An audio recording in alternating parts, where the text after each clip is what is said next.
سلام، معكم الآغا ورجعنا من جديد ولكن بدون رياكشن عن الراب، لأني هلا حاليا نحن في شهر رمضان المبارك، فأغلب الرابر ما حدا عم نزل شيء جديد، فلذلك أنا قررت أغير شوي من مود القناة وننتقل إلى رياكشن الطعام للصائمين، ولكن لا أنصح بمشاهدة هذا المقطع للصائمين، لأني هلا لو راح تشوفوا هذا المقطع راح تقولوا أنت سبب يلي خليتنا نفطر، وأنا ماني مستعد أحط حدا في رقبتي، لاني انا بعرف الصائم لما بكون صايم وبشوف اكل لذيذ او شهي بيشتهي وبتشط ريالته وبيفطر وبقول لك انت سبب يلي خليتني افطر. فلذلك كل شيء صائم لا يدخل على هذا الفيديو، لاني لا انصح بمشاهده هذا الفيديو، لاني راح تكون فيه مقاطع خطيره جدا في كل معنى الكلمه. فيلا مع بعضنا نشوف ايش الرياكشن اليوم راح يكون عن اطباق رمضان او همبرجر او البيتزا الشهيه.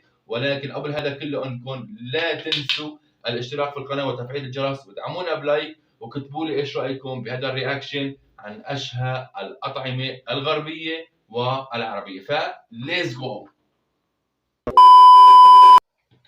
جاهزين؟ اربطوا على الاحزمه يلا. هات لنشوف. هات اعطينا. طبعا هذا الشخص طريقته في الطعام بتخليني اجوع بشهيني عن جد، طريقته في الاكل مو طبيعيه ابدا. طبعا هذا الشخص مشهور كثير على اليوتيوب وقناته كلها هيك عباره عن الطعام وبشهي الناس وبشهيني انا بالذات كصائم. فشوفوا شوفوا شوفوا شوفوا النغنغه والاو ماي جاد. الهامبرجر لحالها عم بتقول لك كلني كلني. يا سلام يا سلام. شوف شوف شوف شوف شوف شوف شوف أوب أوب أوب أوب أوب أوب. شوفوا لي هون طبعا عزيمة السعوديين اتوقع على خروف كامل مع الرز الكبسة والحركات، ونازل نيفيا الخروف، نيفا نازل مع اللية قلبي الصغير لا يتحمل. هون الاخ هذا دمار، هذا عن جد عمل شغلة خلاني اني اشتهي اكل من تحت ايديه. شوفوا النظافة اول شيء وطريقة تحضير الطعام عن جد شيء خرافي. اتوقع هذا الشخص يا كوري يا ياباني يا صيني يا اما ما بعرف من وين، بس شكله يا ياباني يا صيني. بس طريقة التحضير يلي عنده عن جد بتشهي الصائم وبتشهي انك تاكل من تحت ايديه. الخلطة السحرية اللي عم بيعملها هي مع الجبنة مع الشطة والمقطة والحركات والنظافة والافوكادو. يا جماعة طبعا انا من عشاق الافوكادو كثير. طبعا للصائمين هلا لا تشوفوا هذا المقطع لاني عن جد حرام، انا حزنان عليكم كثير. واو واو واو واو واو شايف؟ اوه مع نار كمان مدخنه يعني وحركات. شايفين الصوص؟ اوه ماي، هذا الحكي الصح. شوفوا لي المقطع الثالث يا عيني. شوف شوف شوف شوف شوف شوف شوف. انا قلت لكم هذا الشخص بشهيني الاكل. شايفين جبنة الشتر ما بعرف شو بقولوا، شوف نهنة لحالها حطها بالكروش وصحة وهنا يا عيني. الشخص هذا مؤثر فيني جدا. شايفين طريقته في الاكل غريبة، يعني بتحسوا انه انت عم شهيك اصلا، عم بقول لك فطار يعني. شوفوا لي هالشوفة، هي البيتزا، هي الجبنة هلا بدها توصل متر لفوق. اتوقع هذا شغل مصر ام الدنيا. كل الحب والاحترام الى الشعب المصري ما بعرف، بس شايفين النغنغه والجبنه. هاي البيتزا الصح. اللي بده يسوي بيتزا بالبيت يعمل هيك، ما يعمل لي بيتزا ميكنيك حجر بزو مثل الله. اوه ماي جاد. شوفوا لي هالشوفه هاي هلا هون طبعا شاورما مع جبنه التشيدر اتوقع مع البطاطس والمايونيز والسبايسي. اوه ماي جاد يا اخي انت والله حرام. بس قناته عن جد حلوه كثير. هذا الشخص تابعوه واشتركوا عنده لانه بيستاهل.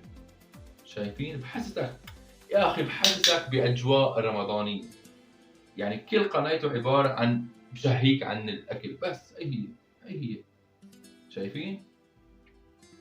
اوه حركات.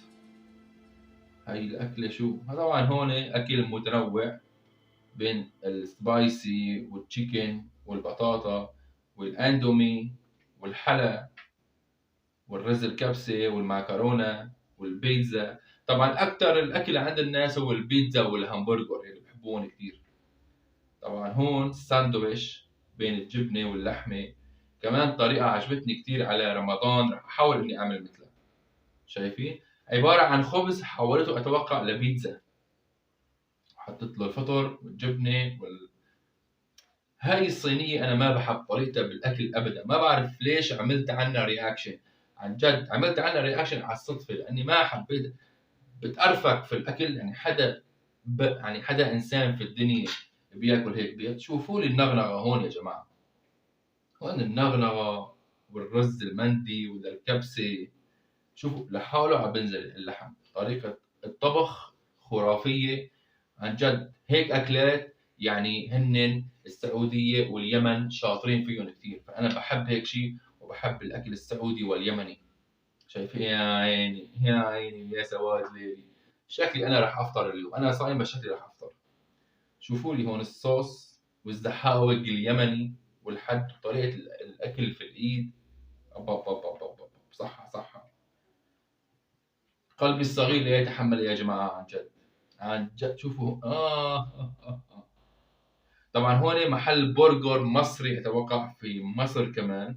انتوا شوفوا لي بس طريقه تحضير البرجر، يعني من دون ما تاكل بتشتهي لحالك اوريدي انك تروح على هيك محل وتاكل من عنده. انتوا بس شوفوا لي هالصفه وشوفوا لي هالاسلوب الحلو، بتحسوا عم بيعمل زينه لشي عيد او عن جد.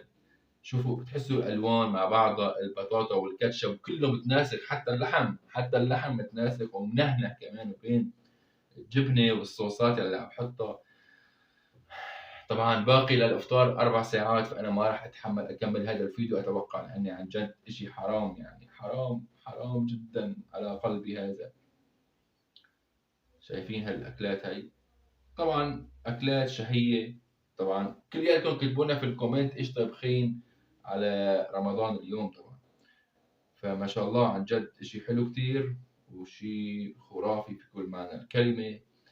وكل شيء بحب الكريمه وبحب الصوصات وبحب الرز. ولكن كتبوا لي ايش فطوركم اليوم يا جماعه. شوفوا لي هذا عنده محل شاورما، وشوفوا طريقه الشاورما اللي بيعملها. عن جد انا طريقه هي اول مره بشوفها، اتوقع هو سوري. طبعا بتعرفوا انتم السوريين شهيرين كثير في الشاورما وفي الطبخ الحلبي بين قوسين طبعا. شوفوا لي هالطريقه هاي يا جماعه. انا حبيت عصره الليمون يلي بحطها على الشاورما، وحبيت طريقة اللف والصوص اللي عم بحطه، واسلوبه عن جد هو حلو كمان بشهيك بانك تاكل. شوفوا لي هالنغنغة يا جماعة، والف صحة وهنا على قلبكم، وافطارا شهيا ومقبولا ان شاء الله. طبعا هون كمان همبرجر ولكن بطريقة جديدة او بطريقة مختلفة. طبعا كل مثلا مدينة او بلد بتختلف عن البلد الاخر في طريقة تحضير الطعام. وشوفوا لي على هالنزلة هاي الأسطورية. يا ويل قلبي يا يابا يا يابا. اوكي حبايبي، طبعا هون بدي هذا الرياكشن عن الطعام. بتمنى اني ما اكون شهيتكم او اثرت اللعاب عندكم، ولكن تحملوا معلش ما باقي كثير لحتى نفطر اليوم ان شاء الله. فطبعا انا قاطع كثير، صار لي 10 ايام، لانه بتعرفوا الصيام ورمضان، فلذلك صار عندنا خمول يا جماعه. عن جد عم ناكل من هون وعم ننام، عم نحس حالنا مثل سمك القرش او الدلفين عن جد. فكل الحب والاحترام لكم. كما كان اخوكم الاغا، وانتظرونا بعد رمضان ان شاء الله. راح يكون في شيء جديد، راح يكون في رياكشنات عن الراب العربي، راح يكون في اتراكات خاصه فيني انا كمان ان شاء الله. ولكن هذا المقطع عباره عن صبر لبين ما نخلص ان شاء الله من شهر رمضان المبارك، ونرجع للجو الراب والميوزك. كل الحب والاحترام لكم. كما كان اخوكم الاغا، وكتبوا لي في الكومنت ايش عجبكم اكثر شيء من هدول الاكلات. ولا تنسوا الاشتراك في القناه وتفعيل الجرس، ودعمونا بلايك يا جماعه. وكل الحب والاحترام لكم، وصياما مقبولا وافطارا شهيا، وبس. سلام.